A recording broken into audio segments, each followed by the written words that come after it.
Hello అండి, అందరూ ఎలా ఉన్నారు? బాగున్నారని ఆశిస్తున్నా. నేను రీసెంట్గా అయితే అంతర్వేది వెళ్ళడం జరిగిందండి. ఒక్కసారి సముద్రం షేప్ అబ్జర్వ్ చేయండి. It's like U shape. మీలో ఎంతమందికి తెలుసు మొంతా ఎందుకు అంతర్వేది దగ్గర తీరం దాటలేదు అని? యాక్చువల్గా 2 రీజన్స్ ఉన్నాయండి. మరి అంతర్వేది ప్రజలు నమ్మేది ఒక రీజన్ అయితే సైంటిస్ట్ చెప్పేది ఇంకో రీజన్. ఏమైనా కానీ అందరూ సేఫ్గా ఉన్నారు, అదే చాలండి. ఇంతకీ ఆ 2 రీజన్స్ ఏమనుకుంటున్నారా? అంతర్వేది అనగానే మనకి ముందుగా గుర్తొచ్చేది బీచ్ కంటే ముందు నరసింహస్వామి కదండి. ప్రజలు నమ్ముతుంది అదేనండి, స్వామివారు ఈ ప్రకృతి వైపరీత్యం నుంచి కాపాడారు అని.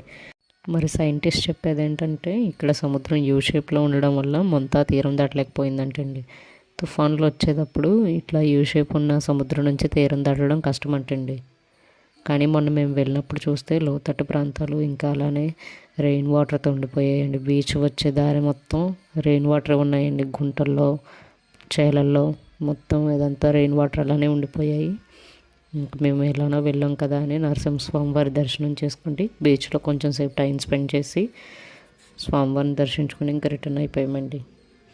Thanks for watching. Please subscribe.